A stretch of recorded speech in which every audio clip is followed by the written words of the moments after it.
ഈശോ മിശിഹായ്ക്ക് സ്തുതിയായിരിക്കട്ടെ. പ്രിയ കൂട്ടുകാരെ, ഇന്ന് ഏപ്രിൽ 26 ഇന്ന് സൽബുദ്ധി മാതാവിനെ ഓർക്കുന്ന ദിവസമാണ്. നമുക്ക് നല്ല ബുദ്ധി, നല്ല ജ്ഞാനം തരാൻ ഇന്ന് മാതാവിനോട് പ്രാർത്ഥിക്കാം. റോമിനടുത്തുള്ള ജെൻസാനോയിൽ സ്ഥിതി ചെയ്യുന്ന അഗസ്റ്റീനിയൻ ദേവാലയവുമായി ബന്ധപ്പെട്ടാണ് പരിശുദ്ധ അമ്മ സൽബുദ്ധിയുടെ മാതാവ് എന്നറിയപ്പെടാൻ തുടങ്ങിയത്. പാരമ്പര്യപ്രകാരം 1467 ഇടവക ദേവാലയത്തിലെ വിശുദ്ധ മാർക്കോസിൻ്റെ തിരുനാളിൻ്റെ ആഘോഷങ്ങൾക്കിടയിൽ വളരെ പ്രത്യേകമായ ഒരു സംഗീതം അവിടെയുള്ള ജനങ്ങൾ കേട്ടു. അതോടൊപ്പം പരിശുദ്ധ അമ്മയ്ക്ക് സമർപ്പിച്ച ദേവാലയത്തിൻ്റെ ചുമരിൽ അത്ഭുതകരമായൊരു മേഘം ഇറങ്ങി വന്നു. മേഘം അപ്രത്യക്ഷമായപ്പോൾ അവിടെ പരിശുദ്ധ അമ്മയുടെയും ഉണ്ണീശോയുടെയും ഒരു ചിത്രം കാണപ്പെട്ടു. അതൊരു മുട്ടയുടെ തോടിനോളം പോലും കട്ടിയില്ലാത്തതും 15 ഇഞ്ച് വലിപ്പമുള്ളതും ആയിരുന്നു. സമീപഭാവിയിൽ ഉണ്ടാകാവുന്ന മുസ്ലിം ആക്രമണത്തിൽ നഷ്ടപ്പെട്ടു പോകാതിരിക്കാൻ അൽബേനിയയിലുള്ള സ്കൂട്ടാരിയ എന്ന പള്ളിയിൽ നിന്ന് അത്ഭുതകരമായി മാറ്റപ്പെട്ടതാണ് ഈ രൂപം എന്ന് വിശ്വസിച്ചു വരുന്നു. ഈ സംഭവത്തെക്കുറിച്ചുള്ള അന്വേഷണത്തിൽ അൽബേനിയയിൽ അതേ വലിപ്പമുള്ള രൂപം അതേസമയം അപ്രത്യക്ഷമായതായും കണ്ടു. 1682 നവംബർ 17 ഇന്നസെൻ്റ് 11 മാർപ്പാപ്പ ഈ ചിത്രത്തിന് കിരീടം ചാർത്തി.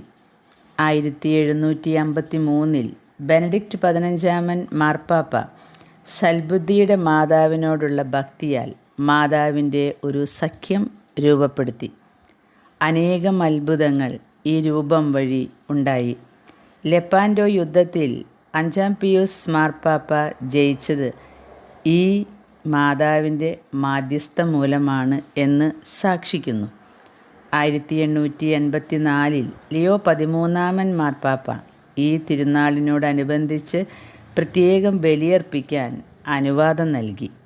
ഈ പരിശുദ്ധമായ രൂപത്തോടുള്ള ബഹുമാനത്തെ പ്രതി 1630 8 ഊർബൻ മാർപ്പാപ്പയും 1864 9 പിയൂസ് മാർപ്പാപ്പയും സ്വർഗീയ രാജ്ഞിയുടെ മാധ്യസ്ഥം അപേക്ഷിച്ചുകൊണ്ട് മനോഹരമായ തീർത്ഥയാത്രകൾ നടത്തി. വിശുദ്ധ അലോഷ്യസ് ഗോൺസാഗ, വിശുദ്ധ അൽഫോൻസ് ലിഗോരി, വിശുദ്ധ ജോൺ ബോസ്കോ തുടങ്ങിയവർ ഈ മാതാവിൻ്റെ പ്രത്യേക അനുഗ്രഹം ലഭിച്ചവരായിരുന്നു. 600-ൽ പരം വർഷങ്ങൾ പിന്നിട്ടിട്ടും ഇന്നും ഈ രൂപം അനേകം തീർത്ഥാടകരെ ആകർഷിച്ചുകൊണ്ടിരിക്കുന്നു. പ്രിയ കൂട്ടുകാരെ, പരിശുദ്ധ അമ്മ സൽബുദ്ധി മാതാവാണ്. നമ്മൾ ലുത്തിനിയായിൽ പ്രാർത്ഥിക്കുന്നുണ്ടല്ലോ, സൽബുദ്ധിയുടെ മാതാവേ എന്ന്. നമുക്ക് ഇന്ന് മാതാവിനോട് പ്രാർത്ഥിക്കാം. മാതാവിൻ്റെ ഗുണവിശേഷങ്ങളിൽ ഒരെണ്ണമാണ് ഈ സൽബുദ്ധിയുടെ മാതാവ്. അതുപോലെ അനേകം വിശേഷണങ്ങൾ മാതാവിനുണ്ട്. എല്ലാം നമുക്കറിയില്ല. നമ്മുടെ ലുത്തിനിയായിൽ നമ്മൾ വായിക്കുന്നതൊക്കെ ഒരുവിധം നമുക്ക് അറിയാം. പരിശുദ്ധ അമ്മ ദൈവമാതാവ്, എത്രയോ ഉന്നതങ്ങളിലിരിക്കുന്നവൾ, ദൈവത്തിൻ്റെ അമ്മയാകാൻ പിതാവ് നിയോഗിച്ചവൾ, അവൾ എന്തുമാത്രം കൃപകളാൽ അലങ്കൃതയായിരിക്കും. മനുഷ്യർക്കത് ചിന്തിക്കാൻ കഴിയില്ല. കാരണം ദൈവത്തെ ഉൾക്കൊള്ളാൻ, ദൈവത്തെ ഉദരത്തിൽ കൊണ്ടു നടക്കാൻ കുറച്ച് കൃപകൾ പോരാ, നിറയെ കൃപകളും പോരാ, നിറഞ്ഞ് കവിയുന്ന കൃപകൾ ഉണ്ടായിരിക്കണം എന്ന് പിതാവിനറിയാം.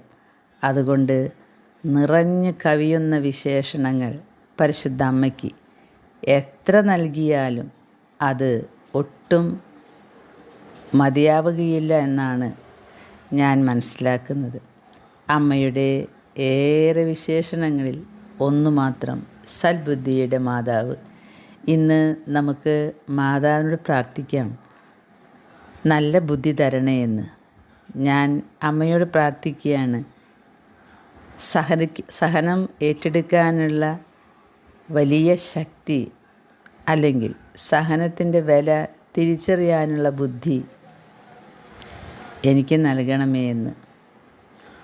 പ്രിയ കൂട്ടുകാരെ, പരിശുദ്ധ അമ്മയോട് പ്രാർത്ഥിക്കുന്നവർക്ക് ഒന്നും നൽകാതിരുന്നിട്ടില്ല. അങ്ങനെ നൽകാതിരിക്കുന്നുണ്ടെങ്കിൽ അത് ഈശോയ്ക്ക് ആ വ്യക്തിയെക്കുറിച്ചുള്ള പദ്ധതി അങ്ങനെയായതുകൊണ്ടാണ്. ആ പദ്ധതി നല്ലതാണ്. അതുകൊണ്ടാണ് അമ്മ നന്മയ്ക്ക് വേണ്ടി എന്തെങ്കിലും കാര്യം ചോദിച്ചിട്ട് നമുക്ക് തരാതിരിക്കുന്നത്. പരിശുദ്ധ അമ്മേ, മേരി മാതാവേ, സൽബുദ്ധിയുടെ മാതാവേ, പാപികളും ഏഴകളും ബുദ്ധിയില്ലാത്തവരും ബലഹീനരുമായ ഞങ്ങൾക്ക് സൽബുദ്ധി തന്ന് അനുഗ്രഹിക്കണമേ. ആമേൻ.